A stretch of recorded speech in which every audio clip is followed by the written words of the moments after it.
Most welcome. നമ്മളിവിടെ evidence act ആണ് നോക്കിക്കൊണ്ടിരുന്നത്. അതിൽ എവിഡൻസ് എന്താണെന്ന് നമ്മൾ കണ്ടു. ഇനി നമുക്ക് ഈ സെക്ഷൻ 3 തന്നെ ഒരു 3 വാക്കുകൾ പഠിക്കാനുണ്ട്. ഒന്ന് പ്രൂവ്ഡ്, ഒന്ന് ഡിസ്പ്രൂവ്ഡ്, ഒന്ന് നോട്ട് പ്രൂവ്ഡ്. എന്താണ് പ്രൂവ്ഡ്, എന്താണ് ഡിസ്പ്രൂവ്ഡ്, എന്താണ് നോട്ട് പ്രൂവ്ഡ് എന്ന് അറിഞ്ഞിരിക്കുന്നത് നല്ലതാണ്. പ്രൂവ്ഡ് എന്നുള്ളതിന് എന്താണ് ഇവിടെ പറഞ്ഞത്? A fact is said to be proved when, ഇതൊന്ന് ഞാൻ വായിച്ചിട്ട് പറയാം. A fact is said to be proved. ഒരു ഫാക്ട് പ്രൂവ് ചെയ്തു. ഫാക്ട് എന്താണെന്നൊക്കെ ഇനി പറയാൻ പോകുന്നുള്ളത് ഞാൻ പറയാം. അതാണ് നമുക്ക് ഏറ്റവും ഇമ്പോർട്ടൻ്റ് ആയിട്ടുള്ള കാര്യം. അത് കഴിഞ്ഞിട്ട് പിന്നെ മറ്റേ ഭാഗത്തേക്ക് കിടക്കാന്ന് വെച്ചിട്ടാണ്. ഒരു ഫാക്ട്, ഒരു വസ്തുത, ഒരു ഫാക്ട് എന്ന് പറയുന്നത് പ്രൂവ് ചെയ്തു എന്ന് എങ്ങനെയാ പറയാന്ന് ചോദിച്ചു കഴിഞ്ഞാൽ, after considering the matters before it, ഇതിന്റെ മുന്നിലുള്ള, അതായത് കോടതിയുടെ മുന്നിലുള്ള എല്ലാ മാറ്ററുകളും പരിഗണിക്കുമ്പോൾ court either believes it exist, ഒന്നുകിൽ കോടതി വിശ്വസിക്കുക എന്ത് അതുണ്ട്, അത് എക്സിസ്റ്റ് ചെയ്യുന്നുണ്ട് എന്ന് കോടതി വിശ്വസിക്കുക. Or considers it's existence so probable that, കണ്ടോ നിയമം പറഞ്ഞു വെച്ചിട്ടുള്ള നിയമത്തിന്റെ ഭാഷയൊക്കെ ഭയങ്കര, അതായത് അതിന്റെ ആ എക്സിസ്റ്റൻസ് എന്ന് പറയുന്നത് സോ പ്രോബബിൾ ആണ്, സോ പ്രോബബിൾ ആണ്. മനസ്സിലാക്കണം.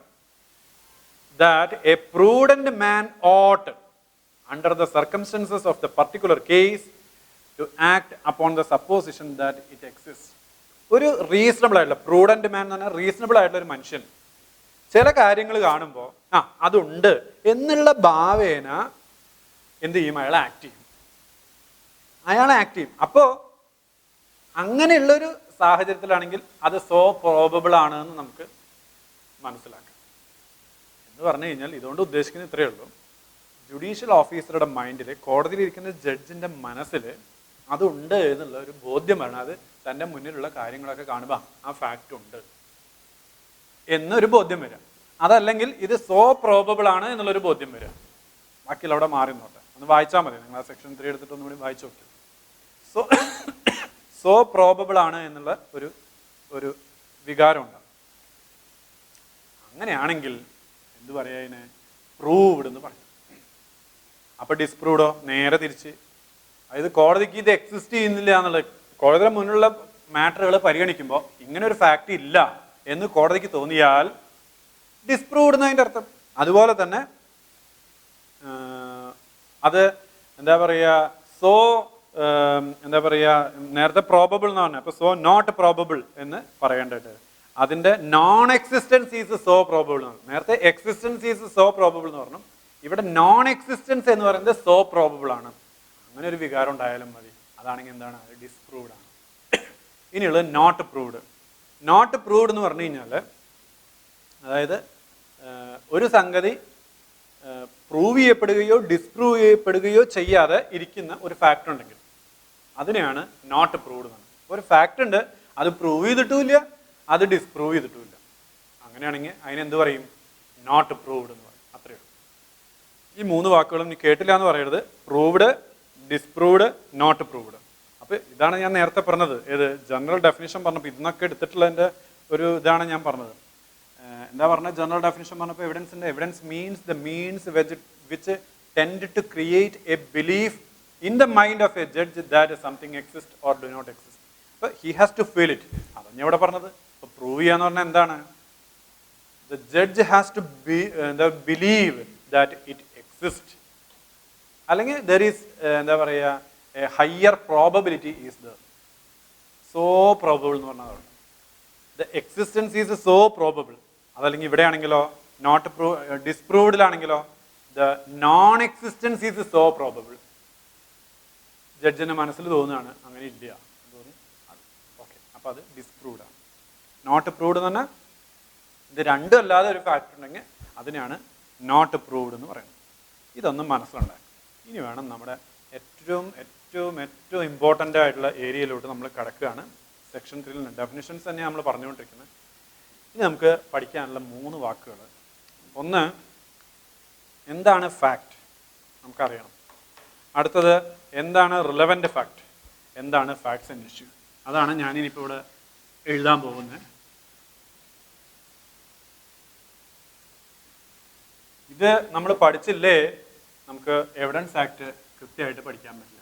എന്താണ് ഫാക്ട്, എന്താണ് ഫാക്ട്സ് ആൻഡ് ഇഷ്യൂ ആ ഓർഡറിൽ പോവാം, അതായിരിക്കും നന്നാണ്.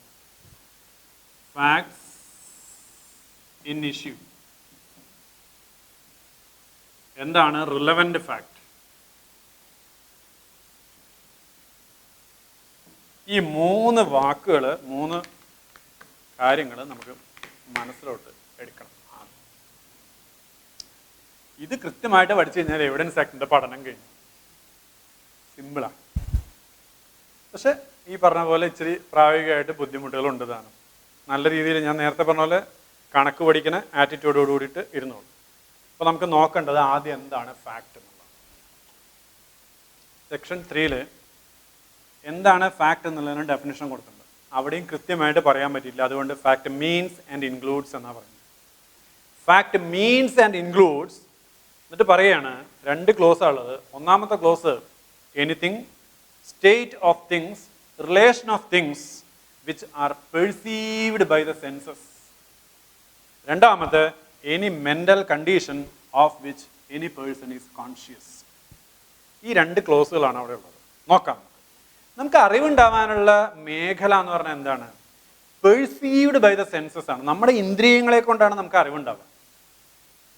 ഇന്ത്യൻ ഫിലോസഫി വായിച്ചു നോക്കിക്കഴിഞ്ഞാൽ ന്യായ എന്ന് പറഞ്ഞൊരു ഫിലോസഫിയെ കുറിച്ച് നിങ്ങൾ കേട്ടിട്ടുണ്ടോ എന്ന് എനിക്ക് അറിഞ്ഞൂടാ. ഇന്ത്യൻ ഫിലോസഫിയിൽ അദ്വൈതം, ദ്വൈതം, വിശിഷ്ടാദ്വൈതം, സാങ്ക്യ, യോഗ ആൻഡ് ന്യായ, ഇങ്ങനെ 6 ഈശ്വരനുണ്ട് എന്ന് പറയുന്നതും, അപ്പുറത്ത് ബുദ്ധമതത്തിൻ്റെ 2 ഉൾപിരിവുകളായിട്ടുള്ള ഏത് ഹീനയാന ആൻഡ് മഹായാന, ജൈനമതത്തിൻ്റെ 2 ഉൾപിരിവുകളായിട്ടുള്ളത് ഞാൻ ഓർമ്മയെടുത്ത് പറയണം, എന്താണ് ദിഗംബരന്മാരും ശ്വേതാംബരന്മാരും, പിന്നെ ചാർവാക മതം, ലോകായത മതം. ഇവരൊക്കെ ഈശ്വരനെ പറ്റി പറയുന്നില്ല. അവരിവിടുത്തെ എന്താ പറയുക, ചില ഫിലോസഫികളാണ് അവർ ഡീൽ ചെയ്യുന്നത്. ഇങ്ങനെ ഇവിടെ അദ്വൈതം, വിശിഷ്ടാദ്വൈതം, ദ്വൈതം, സാങ്ക്യ, യോഗ ആൻഡ് ന്യായ, ഇതിലെല്ലാറ്റിലും ഈശ്വരനുണ്ട് എന്നുള്ളൊരു സങ്കല്പം. എന്നിട്ട് അതിനുശേഷം ചില ഫിലോസഫികളാണ് പറഞ്ഞത്. അതിൽ ന്യായശാസ്ത്രത്തിൽ അറിവുണ്ടാവാനായിട്ട് അവിടെ 4 രീതിയിലുള്ള കാര്യങ്ങൾ പറയും. അതിൽ ഒന്നാമത്തെയാണ് പ്രത്യക്ഷം എന്ന് പറഞ്ഞാൽ. അവിടെ ഉപയോഗിച്ചുള്ള വാക്ക് അങ്ങനെയാണ്, പ്രത്യക്ഷം എന്നാണ്. പ്രത്യക്ഷം എന്ന് പറഞ്ഞാൽ അക്ഷം എന്ന് പറഞ്ഞാൽ കണ്ണാണ്. കണ്ണിന് പ്രാധാന്യം ഉള്ളതുകൊണ്ട്, അതായത് ഇന്ദ്രിയങ്ങൾ വഴി ഉണ്ടാക്കുക, അറിവുണ്ടാക്കുക. ഇന്ദ്രിയങ്ങൾ വഴി നമ്മൾ അറിവുണ്ടാക്കുക, അതാണ് പ്രത്യക്ഷം എന്നുള്ളതുകൊണ്ട് ഉദ്ദേശിക്കുന്നത്. ഞാനത് ചുമ്മാ സൂചിപ്പിച്ചെന്ന് മാത്രം. നമ്മുടെ ഇന്ത്യൻ ഫിലോസഫിയിൽ ഇത് പറഞ്ഞു വെച്ചിട്ടുണ്ടെന്ന് പറയാൻ വേണ്ടി പറഞ്ഞ. ഇവിടെ പറയുന്നത് anything, state of things, relation of things which are perceived by the senses. നമ്മുടെ ഇന്ദ്രിയങ്ങളെ കൊണ്ട് നമ്മൾ മനസ്സിലാക്കിയെടുക്കുക. എന്തിനാണ് നമ്മൾ മനസ്സിലാക്കിയെടുക്കുന്നത്? എനിത്തിങ്, എന്തെങ്കിലും ആയിക്കോട്ടെ, അതിന് എന്തെങ്കിലും സാധനങ്ങളെയോ കാര്യങ്ങളെയോ. സ്റ്റേറ്റ് ഓഫ് തിങ്സ് അതിൻ്റെ അവസ്ഥ എന്ന് പറയുന്നത്. റിലേഷൻ ഓഫ് തിങ്സ് അതിൻ്റെ ബന്ധങ്ങൾ എന്ന് പറയുന്നത്. ഇത് നമ്മൾ നമ്മുടെ ഇന്ദ്രിയങ്ങളെ കൊണ്ട് മനസ്സിലാക്കിയെടുത്തു കഴിഞ്ഞാൽ അതൊരു ഫാക്റ്റാണ്. ഇപ്പം എക്സാമ്പിളായിട്ട് പറയുകയാണെങ്കിൽ, ഞാൻ ഇവിടെ ഇങ്ങനെ ഒരു പുസ്തകം ഇവിടെ കൊണ്ടുവന്നിട്ട് ഇവിടെ വെച്ചിട്ടുണ്ട്. This is a fact.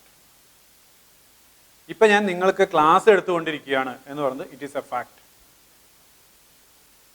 ഇവിടെ ഇങ്ങനെ ഒരു പെന്നും ഡസ്റ്ററും ഒക്കെ ഇരിപ്പുണ്ട് എന്നുള്ളത് it is a fact. It is a white board, it is a fact. A number of chairs are available here, it is a fact. And I am standing before a camera, it is a fact. So ഇവിടെ ഇങ്ങനെ ഒരുപാട് കാര്യങ്ങളുണ്ട്. ഇതെല്ലാം ഓരോരോ ഫാക്റ്റുകളാണ്. You understand that point? എന്ന് പറഞ്ഞു കഴിഞ്ഞാൽ നമ്മൾ എന്ത് ചെയ്യുന്നേ? കണ്ണുകൊണ്ട് കണ്ടിട്ട് അതിനെ മനസ്സിലാക്കുന്നു. അതെന്താണ്? So it is a fact. ഇനി നമുക്ക് കേട്ടിട്ട് മനസ്സിലാക്കാം ചില കാര്യങ്ങൾ. ചില കാര്യങ്ങൾ നമ്മൾ കേട്ടിട്ട് മനസ്സിലാവും. ഇപ്പോൾ ഒരാൾ എ എന്ന് പറയുന്ന ആളെ ബി എന്ന് പറയുന്ന ആളെ ഒരു വടി എടുത്തിട്ട് അടിക്കുക എന്ന് വിചാരിച്ചോളൂ. ബി സ്വാഭാവികമായിട്ടും കരയും. ഇത് സി അപ്പുറത്ത് നിന്നിട്ട് ഇത് കേൾക്കുകയാണ്. കേൾക്കുമ്പോൾ ഒരാളുടെ കരച്ചിൽ, അങ്ങനെ ആ കരച്ചിൽ കേട്ടു സി എന്നുള്ളത് എന്താണ്? It's a fact. ദെൻ രുചിച്ചും മണത്തും അറിയുക. പണ്ട് നമ്മുടെ അബ്കാരി കേസുകളൊക്കെ എങ്ങനെയാ പിടിക്കാത്തത്? ഹെഡ് കോൺസ്റ്റബിൾ കുട്ടൻപിള്ള രുചിച്ചും മണത്തും മനസ്സിലാക്കി കഴിഞ്ഞാൽ മതി. അദ്ദേഹം അത് പറഞ്ഞ ഇത് മദ്യമാണെന്ന് അറിഞ്ഞു കഴിഞ്ഞാൽ അത് മദ്യം തന്നെയാണ്. ഇപ്പം അത് പോരാന്നുള്ളത് നിങ്ങൾക്ക് അറിയാമല്ലോ. ഒരു ഇടക്കാലം വരെ അത് മതിയായിരുന്നു, പോലീസോ എക്സൈസോ പറഞ്ഞാൽ മതി. മറിച്ച് പിന്നീട് എനിക്ക് തോന്നുന്ന ഒരു 2002, 3, 4 ആ കാലഘട്ടത്തിലൊക്കെയാണ് സുപ്രീം കോടതിയും ഹൈക്കോടതിയിലൊക്കെ റൂളിങ്സ് വന്നിട്ടുള്ളത്. എന്തുകൂടി വേണം, മദ്യമാണെങ്കിൽ അതിൽ എത്ര ഇതുണ്ട് എന്നുള്ളത് കെമിക്കൽ അനാലിസിസിന് പോയിട്ട് അതിൻ്റെ റിപ്പോർട്ട് വരണം. അതിൻ്റെ റിപ്പോർട്ട് വന്നാലേ കോടതി ശിക്ഷിക്കുള്ളൂ. കെമിക്കൽ അനാലിസിസ് റിപ്പോർട്ട് ഇല്ലെങ്കിൽ ഒരു കാരണവശാലും ഒരു പണിഷ്മെൻറ്റും ഇല്ല, he will be acquitted, no doubt at all. പണ്ട് അങ്ങനെ ആയിരുന്നില്ല. പണ്ട് ഹെഡ് കോൺസ്റ്റബിൾ കുട്ടമ്പിള്ള രുചിച്ചും മണത്തും നോക്കി ഇത് മദ്യമാണെന്ന് ഉറപ്പ് വരുത്തി എന്ന് പറഞ്ഞാൽ അത് മദ്യമാണ്, അത് ഉറപ്പ് തന്നെയാണ്, കോടതിക്കും ബോധ്യമാണ്, അത്ര മതിയായിരുന്നു. ഇപ്പം അത് പറ്റില്ല. അപ്പം രുചിച്ചിട്ടും മണത്തിട്ടും നമുക്കറിയാം ഓരോന്നും എന്താണെന്നുള്ളത്. അതാണ് വേറൊരു മാർഗം. പിന്നെ ചിലത് സ്പർശിച്ചറിയാം. ഇപ്പോൾ ചൂടുള്ളതാണോ തണുപ്പുള്ളതാണോ എന്നുള്ളതൊക്കെ നമുക്ക് സ്പർശനം കൊണ്ട് അറിയാൻ പറ്റും. ഇങ്ങനെ നമ്മുടെ പഞ്ചേന്ദ്രിയങ്ങളെ കൊണ്ട് നമ്മൾ മനസ്സിലാക്കിയെടുക്കുകയാണ് ഓരോരോ കാര്യങ്ങളും. അങ്ങനെ മനസ്സിലാക്കിയെടുക്കുന്നതെല്ലാം എന്താണ്? ഫാക്റ്റാണ്. ഇനി അത് മാത്രമല്ല ഫാക്റ്റിൽ പെടുക, സ്റ്റേറ്റ് ഓഫ് തിങ്സ്. ഇപ്പോൾ അതാ ഇവിടെ ഒരു ഫാനുണ്ട്. ഈ ഫാൻ എന്ന് പറഞ്ഞാൽ ഇപ്പോൾ സ്റ്റാറ്റിക് പൊസിഷനിലാണ്. അതിലോട്ട് അപ്പോൾ അതിൻ്റെ സ്റ്റേറ്റ് ഓഫ് തിങ്സ്, ആ സ്റ്റേറ്റ് എന്ന് പറയുന്നത് ഇപ്പോൾ അതാണ്. ഇഫ് യു ആർ എന്താ പറയുക passing electricity through that fan, what will happen? It will start to revolve. അപ്പോൾ അതെന്ത് സംഭവിക്കും? സ്വാഭാവികമായിട്ടും കാറ്റ് നമുക്ക് ഇങ്ങനെ തരും. അപ്പോൾ അതിൻ്റെ അവസ്ഥ എന്ന് പറയുന്നത് അതെന്തായിരിക്കും? അതിങ്ങനെ കറങ്ങാനായിട്ട് തുടങ്ങും. അപ്പോൾ അതിൻ്റെ സ്റ്റേറ്റ് ഓഫ് തിങ്സ് എന്ന് പറയുന്നത് എല്ലായ്പ്പോഴും ഒരുപോലെ ആയിരിക്കണം എന്നില്ല. സ്റ്റേറ്റ് ഓഫ് തിങ്സ് എന്ന് മാറി മാറി വരാം. അപ്പം അതും ഒരു ഫാക്റ്റാണ്. ഇപ്പോൾ ഇവിടെ ഫാൻ ഇങ്ങനെ കറങ്ങിക്കൊണ്ടിരിക്കുന്നുണ്ട് എന്നുള്ള ഒരു ഫാക്റ്റാണ്. അല്ലെങ്കിൽ ഫാൻ ഇവിടെ സ്റ്റാറ്റിക് ആണെന്ന് പറയുന്നത് it's a fact. T V work ചെയ്യുന്നുണ്ട് എന്നുള്ളത് ഒരു ഫാക്റ്റാണ്. ടി വിയിലേക്ക് കറണ്ട് നമ്മൾ കൊടുക്കണമെന്ന് നിർത്തി കഴിഞ്ഞാൽ അത് വർക്ക് ചെയ്യില്ല, അപ്പോൾ അതൊരു ഫാക്റ്റാണ്. അപ്പം ഇങ്ങനെ സ്റ്റേറ്റ് ഓഫ് തിങ്സ് എന്ന് പറയുന്നതും ഒരു ഫാക്റ്റാണ്. ദെൻ അതേപോലെ തന്നെ റിലേഷൻ ഓഫ് തിങ്സ്. എക്സാമ്പിൾ ആണ് ഈ ബുക്കും ഈ ഡയസും തമ്മിൽ എന്തുണ്ട്? ഒരു ദർ ഇസ് എ റിലേഷൻഷിപ്പ്. അതൊരു ഫാക്റ്റാണ്. ഓക്കെ. ദെൻ അതുപോലെ തന്നെ ഈ ടേബിളും അല്ലെങ്കിൽ ഈ ഡയസും ഈ ഡസ്റ്ററുമായിട്ട് ഒരു ബന്ധമുണ്ട്. It is a fact. Relation of things എന്നാ പറഞ്ഞു. അതുപോലെ തന്നെ ഭാര്യ ഭർത്താവും തമ്മിലുള്ള ബന്ധം, ഇറ്റ് ഈസ് എ ഫാക്ട്. ഒരു കോടതിയിൽ ഡൈവേഴ്സിന് പെറ്റീഷൻ മൂവ് ചെയ്യുക.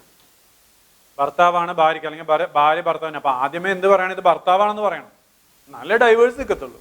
അത് പ്രീ കണ്ടീഷനാണ്. ഇത് ഭർത്താവാണെന്ന് പറയണം. ഭർത്താവാണെന്ന് പറഞ്ഞാലേ എന്ത് നമുക്ക് പറയാൻ പറ്റുള്ളൂ? ഡൈവേഴ്സ് കിട്ടണമെന്ന് പറയാൻ പറ്റുള്ളൂ. ഇയാളിൽ നിന്ന് ഡൈവേഴ്സ് വേണം. ഇയാൾ ഭർത്താവല്ല, വേറെ ഏതോ ഒരാൾ, ഒരു ബന്ധമില്ലെങ്കിൽ പിന്നെ അയാളുടെ അടുത്ത് നിന്ന് ഡൈവേഴ്സ് വയ്ക്കാൻ പറ്റില്ല. It's A pre condition. ഇതൊക്കെയാണ് നിയമത്തിൻ്റെ രീതികൾ എന്ന് പറയുന്നത്. അപ്പം ഞാൻ പറഞ്ഞുകൊണ്ട് വന്നത് റിലേഷൻ ഓഫ് തിങ്സ്, അച്ഛൻ മകൻ, ഭാര്യ ഭർത്താവ്, ആങ്ങള പെങ്ങള്, അനിയൻ ചേട്ടൻ, ഇങ്ങനെയുള്ള പല രീതിയിലുള്ള ബന്ധങ്ങളുണ്ട്. ഇതെല്ലാം എന്താണ്? അതായത് സാധനങ്ങൾ തമ്മിലോ വ്യക്തികളോ ഒക്കെയുള്ള എല്ലാ റിലേഷൻസിനെയും കൂടി ഉൾക്കൊള്ളുന്നതാണ് ഈ റിലേഷൻ ഓഫ് തിങ്സ് ആണ്. It is a fact. So fact means and includes anything, state of things, relation of things which are perceived by the senses. ഇപ്പോൾ ഭാര്യയും ഭർത്താവും കൂടി നടന്നു പോകുന്നത് നമുക്ക് കണ്ടു കഴിഞ്ഞാൽ അറിയാം, അത് ഭാര്യയും ഭർത്താവാണ്. അച്ഛനും മകനും കൂടി നടന്നു പോകുന്നത് ഞാൻ മനസ്സിലാവുന്നുണ്ട്. അല്ലെങ്കിൽ നമുക്ക് കുറേ കാലങ്ങളായിട്ട് നമുക്ക് കണ്ട് പരിചയമാണ്, നമ്മൾ കേട്ടിട്ടുണ്ട് ഇവർ അച്ഛനും മകനാണെന്ന് പറയുന്നത്. അടുത്തൊരു ക്ലോസും കൂടി ഉണ്ട്, അതും കൂടി പഠിച്ചു വെക്കണം. Any mental condition of which any person is conscious. ഇച്ചിരി ബുദ്ധിമുട്ടാണ് മനസ്സിലാക്കിയെടുക്കാനായിട്ട്. എനി മെൻ്റൽ കണ്ടീഷൻ, അത് കേൾക്കുമ്പോൾ ഒന്നും മനസ്സിലാവുന്നുണ്ടാവില്ല. Any mental condition of which any person is conscious. അതവിടെ നിൽക്കട്ടെ, ഞാനൊരു ഫാക്റ്റ് പറഞ്ഞിട്ട് നമുക്ക് അതിലോട്ട് വരാം. സുകുമാര അഴീക്കോടിനെ കുറിച്ച് നിങ്ങൾ കേട്ടിട്ടുണ്ട്. സുകുമാര അഴീക്കോട് അത്യാവശ്യം എല്ലാവരെയും വിമർശിക്കുന്ന ഒരാളാണ്. നമുക്ക് ഭംഗ്യം തരാണ്, നമുക്ക് പറയാം, എല്ലാവരും ചീത്ത വിളിക്കുന്ന ഒരാളാണ് സുകുമാര അഴീക്കോട്. അങ്ങനെയാണല്ലോ ചില കാർന്നവന്മാർക്ക് അങ്ങനെയുള്ള ചില അവകാശങ്ങളൊക്കെ ഉണ്ട്. ആരെ വേണമെങ്കിലും ചീത്ത വിളിക്കും, തിരിച്ചൊന്നും പറയാനും പാടില്ല. അപ്പോൾ നമ്മുടെ സുകുമാര അഴീക്കോട് എന്ത് ചെയ്തെന്നുണ്ടെങ്കിൽ ആദ്യം സിനിമാ മേഖലയിലുള്ള ഓരോരുത്തരെ വിളിച്ച് ചീത്ത വിളിക്കുകയാണ്. ആദ്യം മമ്മൂട്ടീനെ ചീത്ത വിളിച്ചു. അപ്പോൾ അയാൾ ഈ കെപ്റ്റ് മം, അയാൾക്കൊന്നും തിരിച്ചു പറയാനില്ല, എന്തെങ്കിലും പറഞ്ഞോട്ടെ. അത് കഴിഞ്ഞ് മമ്മൂട്ടി ഒന്നും തിരിച്ചു പറയാണ്ടായപ്പോൾ അയാൾ എന്ത് ചെയ്യുന്നതിന് പിന്നെ വിമർശനവും ചീത്തവിളിയൊക്കെ ഇന്നസെൻറ്റിൻ്റെ നേർക്കായി. ഇന്നസെൻറ്റും എന്തൊക്കെയോ കാണണമെന്നൊക്കെ പറഞ്ഞു വന്നു. അപ്പോഴെങ്കിൽ ആരും ഇന്നസെൻറ്റിനെ ഉപദേശിച്ചുകൊണ്ട് നിങ്ങൾ വെറുതെ പറയാൻ വേണ്ട, പെട്ടുപോകും എന്ന് പറഞ്ഞു. അവസാനം മോഹൻലാലിനെ കയറി പിടിച്ചു. മോഹൻലാല് സത്യം പറഞ്ഞ അദ്ദേഹത്തിന് വിവരമില്ലായ്മ കൊണ്ട് എന്ന് ഞാൻ പറഞ്ഞു വെക്കുക, വിവരമില്ലായ്മ കൊണ്ട് അദ്ദേഹം എന്ത് പറഞ്ഞു, അദ്ദേഹത്തിന് മതിഭ്രമമാണ്. പറഞ്ഞ വാക്കുകൾ ഇങ്ങനെയാണ്, ക്യാമറയുടെ മുന്നിൽ ചാനലുകളിലൊക്കെ വന്ന ആളാണ്. സുകുമാർ അഴീക്കോടിന് മതിഭ്രമമാണ്, അദ്ദേഹത്തിന്റെ മതിഭ്രമം കൊണ്ട് അദ്ദേഹം വിളിച്ചു പോകണതാന്ന് പറഞ്ഞു. പോരെ പുലിവാല്, ഇത് കിട്ടാൻ വേണ്ടിയിരിക്കായിരുന്നു മൂപ്പര് എന്ത് ചെയ്തു, അതിനെതിരായി. പിന്നെ മോഹൻലാലിന് പറയാത്ത ഒന്നുമില്ല. അവസാനം ഇദ്ദേഹം പറഞ്ഞു, മോഹൻലാലിനേക്കാളും സുന്ദരനാണ് ഞാൻ എന്നുവരെ പറഞ്ഞു കാണും. ആര്? സുകുമാർ അഴീക്കോട്. സുകുമാർ അഴീക്കോടിന്റെ സൗന്ദര്യം മോഹൻലാലിന്റെ സൗന്ദര്യമുണ്ട്, സൗന്ദര്യം ആപേക്ഷയാണ്. എന്നിരുന്നാലും സുകുമാർ അഴീക്കോട് പറഞ്ഞു വെച്ചു, ഞാനിത് തമാശയാണെങ്കിൽ നിങ്ങൾ ബോറടിക്കാണ്ടിരിക്കാൻ വേണ്ടി കൂടി ഇങ്ങനെ ഒരു കാര്യം പറഞ്ഞു വന്നത്. സുകുമാർ അഴീക്കോട് പറഞ്ഞു, ഞാൻ മോഹൻലാലിനേക്കാളും സുന്ദരനാണ്, ഈ തർക്കം ഉണ്ടെങ്കിൽ അയാളുടെ മേക്കപ്പ് ഒക്കെ അഴിച്ചു വെച്ചിട്ട് എൻ്റെ ഒപ്പം വന്ന് നിൽക്കട്ടെ, എന്നിട്ട് ആൾക്കാർ മാർക്കിടട്ടെ എന്ന് വരെ പറഞ്ഞു കളഞ്ഞു. ഇതുകൊണ്ടൊന്നും നിന്നില്ല. ഇത് വേണ്ടി ഇദ്ദേഹം എന്ത് ചെയ്തെന്നറിയാം, എനിക്ക് മതിഭ്രമമാണെന്ന് പറഞ്ഞില്ലേ, അത് ഇയാള് ഡിഫമേഷൻ ആക്കി എടുത്തു. ആര്? നമ്മുടെ സുകുമാർ. ഡിഫമേഷൻ എന്ന് പറഞ്ഞാൽ മാനനഷ്ടം. മാനനഷ്ടം ആക്കി എടുത്തിട്ട് തൃശ്ശൂര് അയ്യന്തോട് CJM കോടതിയിൽ പോയിട്ട് പെറ്റീഷൻ ഫയൽ. ഈ മാനനഷ്ടം എന്ന് പറയുന്നത് നിങ്ങളെല്ലാവരും കേട്ടിട്ടുള്ളതാണ്. മാനനഷ്ടം. എങ്ങനെയാ മാനനഷ്ടം പ്രൂവ് ചെയ്യുക? എന്തുവാ ഈ മാനനഷ്ടം എന്ന് പറഞ്ഞാൽ? എങ്ങനെയാണ് മാനനഷ്ടം? നമ്മളെല്ലാവരും പറഞ്ഞിട്ടുണ്ട്, ഞാൻ നിനക്കെതിരായിട്ട് മാനനഷ്ടത്തിന് കേസ് കൊടുക്കുന്നൊക്കെ പറയാറുണ്ട്. അതിനെക്കുറിച്ച് വളരെ വ്യക്തമായിട്ടുള്ള ധാരണ ഉണ്ടാവണം, അല്ലാണ്ട് പോയിട്ട് ഒരു കാര്യമില്ല. അതുകൊണ്ട് കൂടിയാണ് ഞാൻ പറയുന്നത്. അപ്പം എങ്ങനെയാ അത് പ്രൂവ് ചെയ്യുക മാനനഷ്ടം എന്ന് പറഞ്ഞാൽ? ആദ്യം തന്നെ നമുക്ക് മാനം ഉണ്ടെന്ന് പ്രൂവ് ചെയ്യണം, വേണ്ടേ? മാനം ഉള്ളവനല്ലേ മാനനഷ്ടമുള്ളൂ, മാനമില്ലാത്തവന് മാനനഷ്ടമില്ലല്ലോ. അപ്പം മാനമുണ്ട് എന്ന് നമ്മൾ ആദ്യമേ പ്രൂവ് ചെയ്യണം. അപ്പൊ സുകുമാർ അഴീക്കോടിന് മാനമുണ്ടെന്ന് എങ്ങനെയാണ് പ്രൂവ് ചെയ്യുക? എങ്ങനെ പ്രൂവ് ചെയ്യാൻ പറ്റും നമുക്ക്? നിങ്ങളൊന്ന് ആലോചിച്ച് ചോദിക്കുക. നിങ്ങൾക്ക് മാനം ഉണ്ടെന്ന് നിങ്ങൾ പോയി പറഞ്ഞാൽ മതിയോ? കോടതിയിൽ പോയിട്ട് ഞാൻ എന്ന് പറഞ്ഞാൽ മതിയോ? പോരാ. That is not enough. അതല്ല നിയമത്തിന്റെ റിക്വയർമെന്റ് എന്ന് പറയുന്നത്. ശ്രദ്ധിച്ച് മനസ്സിലാക്കിക്കോളൂ. വെറുതെ ആവശ്യമില്ലാണ്ട് അവിടെ ഇവിടെയും പോയിട്ട് ഞാൻ മാനനഷ്ടത്തിന് കേസ് കൊടുക്കുന്നൊന്നും പറയരുത്. അപ്പുറത്തേക്കുന്ന ആൾക്കാർ വിവരമുള്ളവണെങ്കിൽ ഇത് മനസ്സിലാക്കും. ഡിയർ വൺസ്, മാനനഷ്ടം നമുക്ക് പ്രൂവ് ചെയ്തെടുക്കണമെന്നുണ്ടെങ്കിൽ ചില രീതികളൊക്കെ ഉണ്ട്. എനിക്കിപ്പോഴും ഓർമ്മ വരുന്നുണ്ട്, തൃശ്ശൂർ ജില്ലയിൽ വടക്കാഞ്ചേരി കോടതിയുണ്ട്. അവിടെ ഒരു സിവിൽ കേസ് വന്നു മാനനഷ്ടത്തിന്. അപ്പോൾ സിവിൽ കേസിൽ എന്താണെന്നുണ്ടെങ്കിൽ ഇയാൾ അന്യായം ഫയലാക്കി, പ്രതി വന്നില്ല, പ്രതിക്ക് എക്സ്പാർട്ടി ആയിട്ട് ഡിക്ലെയർ ചെയ്തു. എന്നിട്ട് എക്സ്പാർട്ടി വിധി പറയാൻ പോവുകയാണ്. അപ്പോൾ എന്ത് ചെയ്തിട്ടുണ്ടെങ്കിൽ കുറച്ച് ആദ്യത്തെ കാലഘട്ടത്തിലൊക്കെ ചീഫ് എക്സാമിനേഷൻ തന്നെ എടുക്കണമായിരുന്നു സിവിൽ കേസിൽ. പിന്നീട് സിവിലിൽ എന്ത് വേണ്ട, അഫിഡവിറ്റ് ഫയൽ ചെയ്താൽ മതി, ചീഫിന് വരാം, ക്രോസ് മാത്രമേ നേരിട്ട് വേണ്ടൂ. അങ്ങനെ അപ്പം അങ്ങനെ ചീഫിന് അഫിഡവിറ്റ് ഫയൽ ചെയ്തു. അപ്പോഴും മുൻസിഫ് അവിടെ ഇരുന്നിട്ട് ചോദിക്കുന്നില്ല, ഇനി എന്തെങ്കിലും എവിഡൻസ് ഉണ്ടോ എന്ന് ചോദിച്ചു. ഇല്ല. ബാക്കി എല്ലാ കേസിലും ചെയ്യുന്നത് പോലെ ഈ വക്കീൽ എന്ത് ചെയ്യുന്നുണ്ടെങ്കിൽ, ആരാണെന്ന് ഞാൻ പറയുന്നത്, ഈ വക്കീൽ എന്ത് ചെയ്യുന്നുണ്ടെങ്കിൽ ഇല്ല, എവിഡൻസ് മേ ബി ക്ലോസ്ഡ് എന്ന് പറഞ്ഞു. അപ്പോഴും കോടതി ചോദിച്ചു, ഇനി എന്തെങ്കിലും എവിഡൻസ് ഉണ്ടോ നിങ്ങൾക്ക്? എവിഡൻസ് ഉണ്ടെങ്കിൽ അഡ്യൂസ് ചെയ്യണം എന്ന് പറഞ്ഞു. അപ്പോഴും ഇല്ല, മറ്റേ അന്യായക്കാരനെ മാത്രമേ വിസ്തരിക്കുന്നുള്ളൂ എന്ന് പറഞ്ഞു. വലിയ അബദ്ധമായിരുന്നത്. കാരണം എന്താണെങ്കിൽ അവസാനം എവിഡൻസ് ക്ലോസ് ചെയ്തു. ജഡ്ജിന് പിന്നെ വേറെ നിവൃത്തിയൊന്നുമില്ല. ജഡ്ജിന് ഇപ്പം അങ്ങോട്ട് കേസ് പഠിപ്പിച്ചു കൊടുക്കാൻ പറ്റില്ലല്ലോ. എവിഡൻസ് ക്ലോസ് ചെയ്യാൻ പറഞ്ഞു, എവിഡൻസ് ക്ലോസ് ചെയ്തു. വിധി വന്നു. വിധി വന്നപ്പോൾ അന്യായം തള്ളി. എക്സ്പാർട്ടിയാണ്, എന്നിട്ട് പോലും അന്യായം തള്ളി. എക്സ്പാർട്ടി എന്ന് പറഞ്ഞാൽ മറ്റവർക്ക് പ്രതിവാദത്തിന് ഒന്നും പറയാനില്ലാത്ത അതിൻ്റെ അർത്ഥം. എക്സ്പാർട്ടി ആയി എന്ന് പറഞ്ഞാൽ പ്രതി വന്നിട്ടേ ഇല്ല കോടതിയിൽ. സമൻസ് സെർവ് ചെയ്തു, അത് വെച്ചോണ്ട് അവിടെ ഇരുന്നു, വന്നില്ല കോടതിയിലോട്ട്. അപ്പൊ ശരിക്കും പറഞ്ഞാൽ ഫേവറബിൾ ആയിട്ട് വിധിക്കണ്ടേ, വിധി വന്നില്ല. അതിനുള്ള കാരണം എന്താണെന്ന് ചോദിച്ചു കഴിഞ്ഞാൽ, ഒരാൾക്ക് മാനമുണ്ട് എന്നുള്ള അയാൾ മാത്രം പറഞ്ഞാൽ പോരാ. അപ്പൊ എങ്ങനെയാ മാനനഷ്ടം പ്രൂവ് ചെയ്യേണ്ടതെന്ന് വെച്ച് കഴിഞ്ഞാൽ, ആദ്യം ആർക്കാണോ ഈ മാനനഷ്ടം ഉണ്ടായത് ആ വ്യക്തി വന്നിട്ട് പറയണം, ഞാൻ സമൂഹത്തിൽ ഇന്ന സ്റ്റാറ്റസിൽ ഇരിക്കുന്ന ഒരാളാണ്, എനിക്ക് ഇന്ന മാനങ്ങളൊക്കെ ഉണ്ട്, ഇദ്ദേഹം ഇങ്ങനെ പറഞ്ഞതോടുകൂടിയിട്ട് എനിക്ക് മാനനഷ്ടം സംഭവിച്ചു എന്ന് ആദ്യമേ ഇയാൾ പറയണം. അതായത് സുകുമാർ അഴീക്കോട് ഇങ്ങനെ പറഞ്ഞു, ഇയാൾ മതിഭ്രമമുണ്ട് എന്ന് പറഞ്ഞതോട് കൂടിയിട്ട് എനിക്കത് മാനനഷ്ടം ഉണ്ടാക്കി എന്ന് ആര് പറയണം? സുകുമാർ അഴീക്കോട് ആദ്യമേ പറയണം. അത് മാത്രം പോരാ, വേറെ ഏറ്റവും കുറഞ്ഞ് 2 സാക്ഷികളെങ്കിലും കോടതിയിൽ വന്നിട്ട് പറയണം, എനിക്ക് സുകുമാർ അഴീക്കോടിനെ ഒരുപാട് കാലങ്ങളായിട്ട് അറിയാം, സുകുമാർ അഴീക്കോട് നല്ല മാനമുള്ള ആളാണ്, മാത്രമല്ല സമൂഹത്തിലെ ആരാധ്യനാണ്, അങ്ങനെയാണ് ഇങ്ങനെയാണെന്നൊക്കെ പറഞ്ഞു കഴിഞ്ഞിട്ട് പറയണം, സുകുമാർ അഴീക്കോടിനെ പറ്റി എന്ത് മതിപ്പാണോ എൻ്റെ ഉള്ളിൻ്റെ ഉള്ളിൽ ഉണ്ടായിരുന്നത്, മോഹൻലാല് സുകുമാർ അഴീക്കോടിനെ പറ്റി അദ്ദേഹത്തിന് മതിഭ്രമമാണ് എന്ന് പറയുന്നത് കേട്ടതോടുകൂടി എന്ത് സംഭവിച്ചു? ഈ ഉണ്ടായിരുന്ന മതിപ്പിന് ഇടിവ് തട്ടി എന്ന് ആര് പറയണം? സാക്ഷികൾ പറയണം. അങ്ങനെ എത്ര സാക്ഷികൾ വേണം? മിനിമം 2 സാക്ഷികൾ വേണം. എന്നാലേ മാനനഷ്ടം പ്രൂവ് ചെയ്യും. ഇതാണ് നേരത്തെ മുൻസിഫ് ചോദിച്ചത്, വേറെ എവിഡൻസ്. അപ്പൊ 2 സാക്ഷികളുടെ അഫിഡവിറ്റും കൂടി കൊടുക്കണ്ടായിരുന്നു. ഇങ്ങനെ ഉണ്ടായിരുന്നുണ്ട്. അങ്ങനെയാണെങ്കിൽ ആ കേസ് വിധിയാവും. എന്താണ്ടായേ? തള്ളിയാ പോയി. ഞാൻ പറഞ്ഞ പോയിന്റ് നിങ്ങൾക്ക് മനസ്സിലായോ? അപ്പൊ മാനനഷ്ടം പ്രൂവ് ചെയ്യണമെങ്കിൽ എന്ത് വേണം? അയാൾ മാത്രം പറഞ്ഞാൽ പോരാ, വേറെ 2 സാക്ഷികളെ കൂടി കൊണ്ടുവന്നിട്ട് ഇങ്ങനെ പറയുന്നത് കേട്ടതോടുകൂടി എന്ത് സംഭവിച്ചു? അതായത് ആ സാക്ഷിക്ക് എന്ത് മതിപ്പാണോ ഈ അന്യായക്കാരനെ പറ്റി അല്ലെങ്കിൽ ഈ വാദിയെ പറ്റി ഉണ്ടായിരുന്നത്, അതിന് ഇടിവ് തട്ടി എന്ന് പറയണം. അപ്പോൾ ഒരാളെ എഴുത്തെഴുതി കഴിഞ്ഞാൽ ഉണ്ടാവും ഇല്ല. മാനനഷ്ടത്തിന് അങ്ങനെയൊക്കെ ഉണ്ട്. ഇപ്പൊ ചില ആളുകൾ വക്കീലന്മാർ മുഴുവനും കള്ളന്മാരാണെന്ന് പറയും. കേസിക്കില്ല. ചില ആളുകൾ പറയും രാഷ്ട്രീയക്കാരും മുഴുവനും ലോക ഫ്രോഡുകളാണെന്ന് പറയും. കേസിക്കില്ല. ചില ആളുകൾ പറയും പോലീസുകാർ മുഴുവനും കൈക്കൂലിക്കാരാണെന്ന് പറയും. നിൽക്കില്ല. സ്പെസിഫിക് ആണ്, പ്രത്യേകമായിട്ടുള്ള ഒരു വ്യക്തിക്കെതിരായിരിക്കണം. അതുപോലെ നിങ്ങൾക്കൊരു ലെറ്റർ അയച്ചു, ഒരാൾ ഒരു എഴുത്ത് നിങ്ങൾക്ക് അയച്ചു എന്ന് വിചാരിക്കുക. ആ എഴുത്തിൽ നിങ്ങളെ പറ്റിയിട്ട് കുറെ ആവശ്യമില്ലാത്ത കാര്യങ്ങളൊക്കെ പറഞ്ഞു എന്ന് വിചാരിക്കുക, ഫോർ എക്സാമ്പിൾ. അതിന് മാനനഷ്ടം നിൽക്കില്ല. അതുപോലെ തന്നെ ഒരാൾ പോലീസ് സ്റ്റേഷന് പോയിട്ട് ഒരു പരാതി കൊടുത്തു, അതിൽ മാനനഷ്ടം ഇല്ല. കാരണം അയാൾ ഒരു അതോറിറ്റീനെയാണ് സമീപിക്കുന്നത്. ചില ആളുകളുണ്ട് പോലീസ് സ്റ്റേഷനിൽ പരാതി കൊടുത്തത്, അവൻ എന്നെ പോലീസ് സ്റ്റേഷൻ, അവൻ ഞാൻ മാനനഷ്ടത്തിന് കേസ് കൊടുക്കുന്നൊക്കെ പറയുന്ന ആൾക്കാരെ ഞാൻ കണ്ടിട്ടുണ്ട്, കേട്ടിട്ടുണ്ട്. So dear once, this is the way. ഇനി പോലീസിന് എടുക്കാൻ പറ്റുമോ കേസ്? പോലീസിന് എടുക്കാൻ പറ്റില്ല. മാനനഷ്ടത്തിന് പോലീസിന് കേസ് എടുക്കാൻ പറ്റില്ല. എങ്ങനെ കേസ് കൊടുക്കണം എന്ന് ചോദിച്ചു കഴിഞ്ഞാൽ, പ്രൈവറ്റ് ആയിട്ട് നമ്മൾ കോടതിയിൽ വിട്ട് അന്യായം ഫയൽ ചെയ്യണം.